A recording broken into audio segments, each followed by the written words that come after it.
Sad news to report. You may have already heard that Tanzanian President John Magufuli has died. It's sad because Magufuli was a champion for his people. He stood up for them. He cut corruption. He built new infrastructure. He slashed his own salary and the salary of many people in the government to return that money to be used in programs that would better his country. Magufuli is well known for his trick he pulled on the COVID testing lab in his country. He covertly sent samples of papaya, motor oil, goats, and other things, other non-human things. He gave them human names and he sent them to the lab. And sure enough, some of those results came back positive for COVID. And clearly, as you can see from the faces in this video, this is the crowd gathered to line the streets as his coffin passed by the other day. You can see they're not wearing any masks. The death rate in his country remained very low throughout this whole thing. And he didn't implement any of the social distancing policies, none of the lockdown policies, and none of the masking policies. He avoided the fear-mongering campaign. And for that alone, I respect the man. In today's video, I'm going to talk about some things surrounding Magufuli, the people who may have wanted to see him dead, what the shape of it looks like now. And I don't want to give the impression to anyone that I have a complete picture of what happened there, because I don't. This is just some things that stood out to me as I looked over this situation. It's important to note that Magufuli didn't just die. He had disappeared for weeks before his death was finally reported, and no one knew what was happening to him. As to his outspokenness about the PCR tests and other things to do with vaccines and coronavirus and other things, he was speaking from a position of knowledge. Magufuli graduated from Dar es Salaam University with a doctorate in chemistry. He also worked in the industry. So he knew what he was talking about, and he used his knowledge to make the WHO, the World Health Organization, look foolish. So you can see where this is going. He's standing up to the typical global powers in a big way. And then all of a sudden, he goes missing and dies at the age of 61.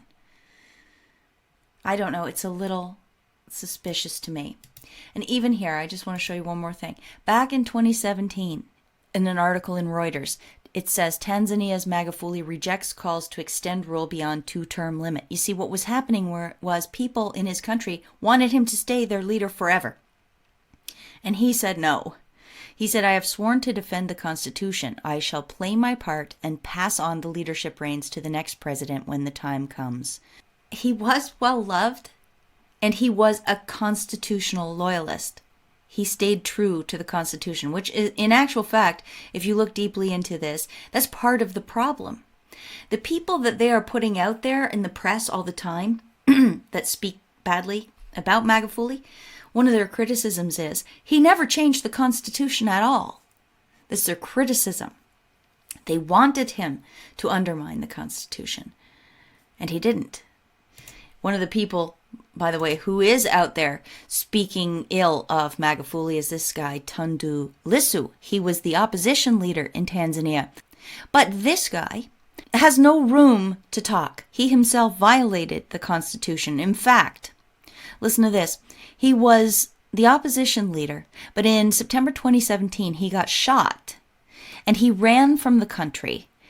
And since January 2018, he has been in Belgium. Finally, in June 2019, they kicked this guy out of the government. They're like, he's been out of the country for years, not disclosing your expenses and your assets and your debts as is required by their constitution. Imagine running from your country, staying in Belgium for 2 years, and then saying Magufuli is a criminal and corrupt. Imagine doing that. It's obvious that this is one of those color revolution type deals they want to run. Well, now they don't have to. Now they don't have to because now Magufuli is dead, either by Well, we don't know how. The official word coming out of the woman who is now president, she says he died of a heart condition that he had had for 10 years. The opposition guy here is going all over the news saying that Magufuli died of COVID. I had expected this all along. From the first day I tweeted on March 7th, on Sunday of last week, when I asked the question, where is President Magufuli and what is his state of health? Magufuli died of corona. And that is one. Number two, Magufuli did not die this evening. I have information from basically the same sources which told me that he was gravely ill.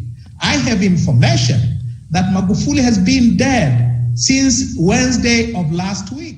He knew weeks ago that Magufuli was dying of COVID somewhere, according to his unnamed sources. He's not surprised of the news of the death, according to his unnamed sources who let him know everything that was happening. You see any pattern here? Does it remind you of anything? Lissu said that Magufuli dying of COVID-19 was poetic justice. He said that out loud in public. And they just love that, don't they? The thing about, he was a COVID denier and now he has died of COVID. To me, it shows their inhumanity. It's disgraceful. By the way, he's not the only one who died. In February, a man called Maalim Seif Sharif of Zanzibar, which is a part of Tanzania, he also died supposedly of COVID, February 18th, 2021. I don't know which side of the COVID debate he landed on, but he also suddenly died.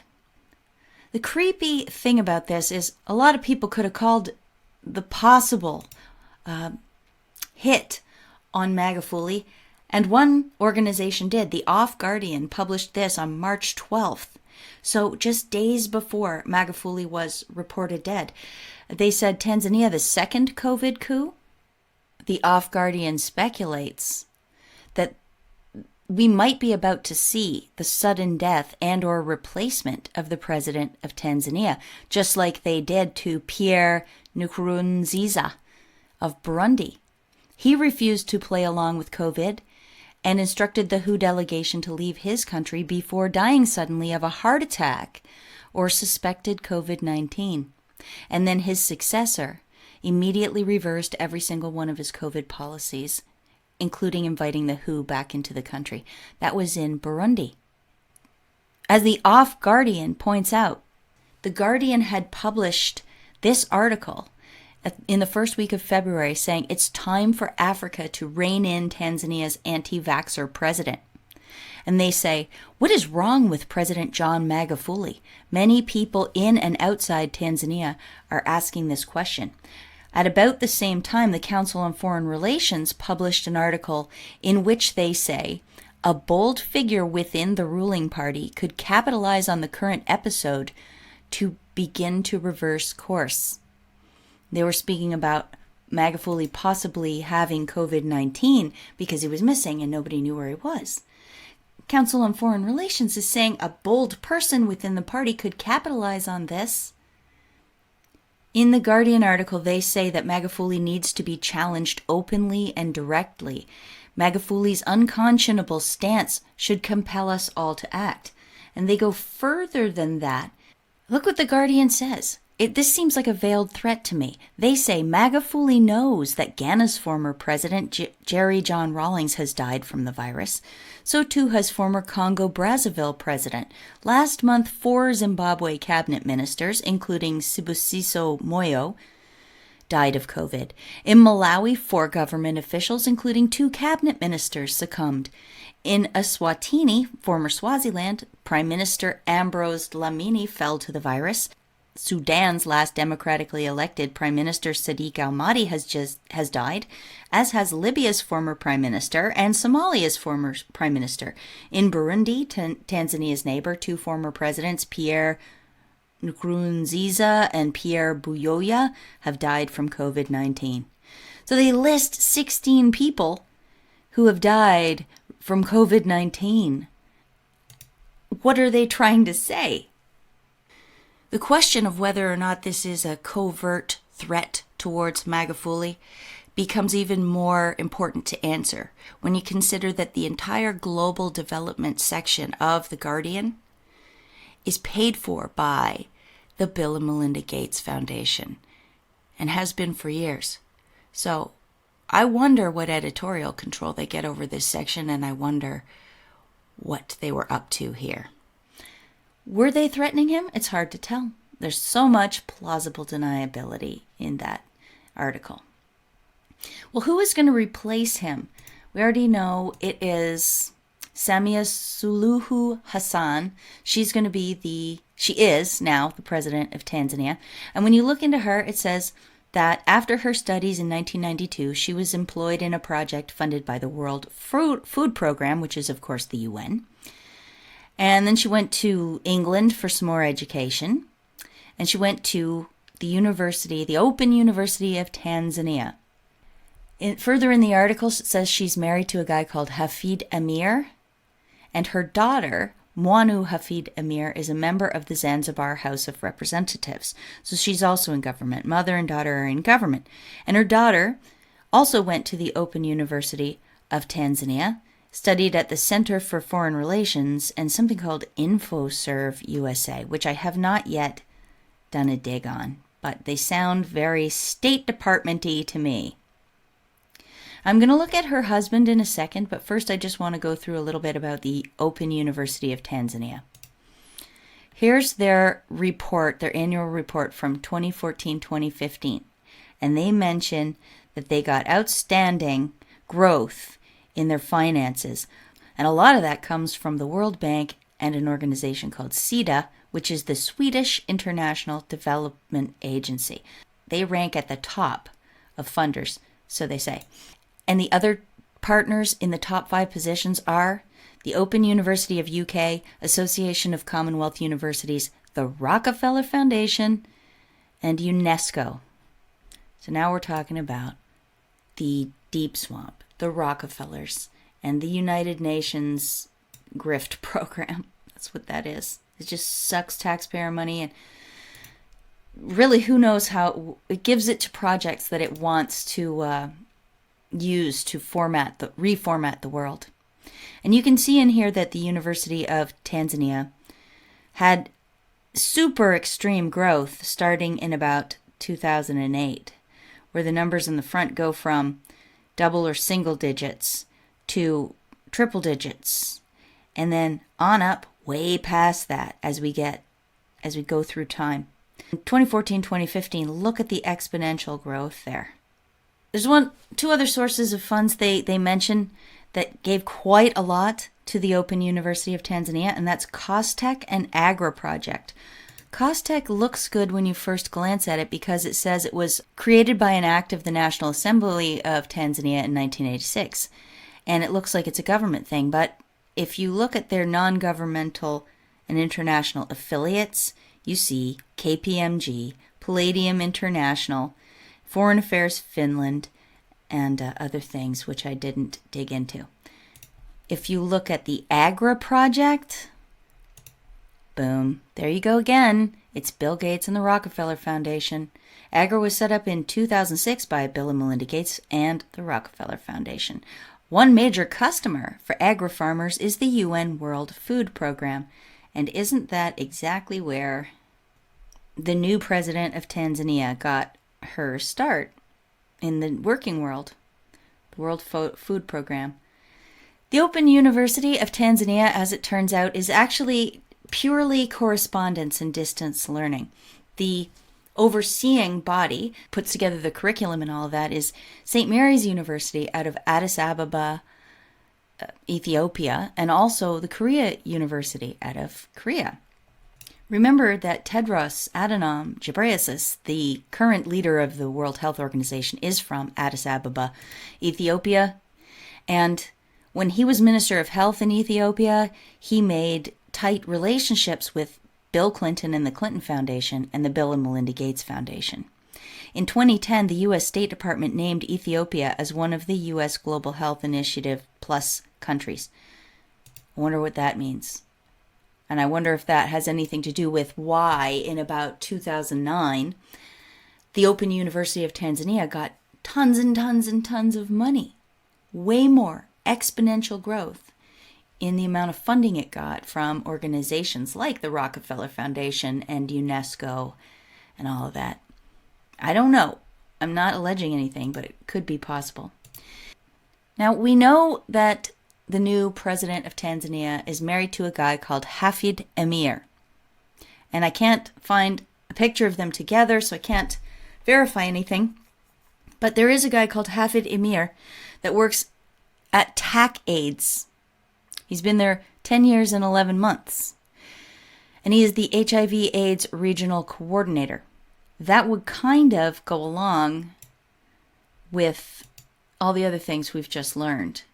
Because the HIV/AIDS thing is all the same groups again, overlapping with the mega super predators on the health scene, which are the Bill and Melinda Gates Foundation, the World Health Organization, the United Nations, and of course the Rockefeller Foundation. And I already exposed how Bill Gates is tied into this with his global fund and how he practically owns the World Health Organization. He was the largest funder of the World Health Organization next to the United States. And if you don't know about this, this is going to blow your mind. See down here I have Anthony Fauci, PEPFAR. That's because he convinced the government to start this unit, this branch of the State Department called the President's Emergency Plan for AIDS Relief. And these guys get billions of dollars, which they dole out to international countries through the embassies, as far as I understand it, to unaccountable NGOs. I say unaccountable because the only entity which audits this money is the United Nations, and they won't let anybody see the full package of the audit trail.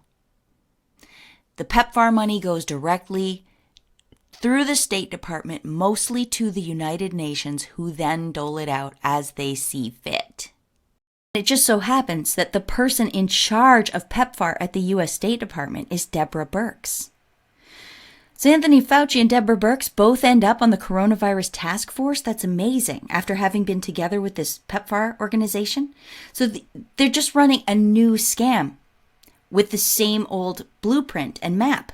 Just replace all these PEPFAR symbols with coronavirus symbols. Bill Gates actually gets billions of these dollars. They go into his organizations, and he creates mostly vaccines.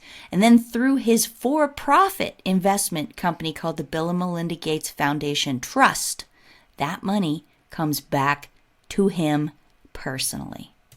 Massive, massive scam. Okay, but we're supposed to be talking about Tanzania, right?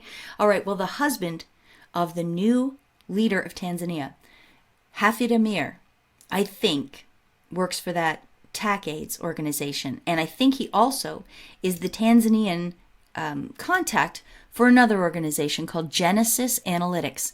If you look here, it says Meet Our Country Teams. You go to Tanzania, and it says Dr. Hafid Emir, the Tanzania Commission for AIDS, TAC-AIDS, same guy.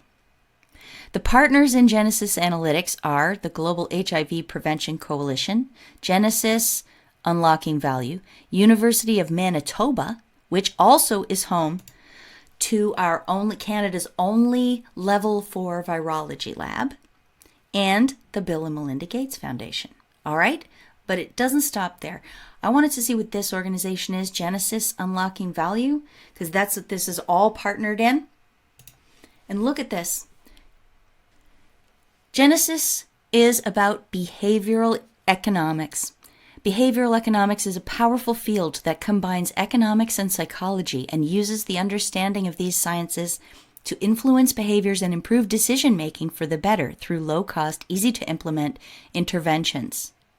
In 2014, Genesis Analytics created the first team of consultants in Africa to use a scientific understanding of human behavior to solve applied business problems in the world. Our experience shows that changing behavior and improving decision-making add value in a wide range of industries and channels. We embed behavioral insights in below-the-line marketing and communications campaigns for large banks. We increase monthly contributions for retirement funds for large insurers. We adapt websites for luxury vehicle multinationals.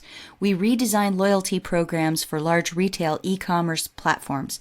We train organizations to take advantage of behavioral economic capabilities. Does that sound like an organization that should at all be involved in AIDS or health? But that's where they are involved, in partnership with Bill and Melinda Gates. And that's where possibly the new Tanzanian president's husband works? I guess that's a handy thing for the globalists, isn't it?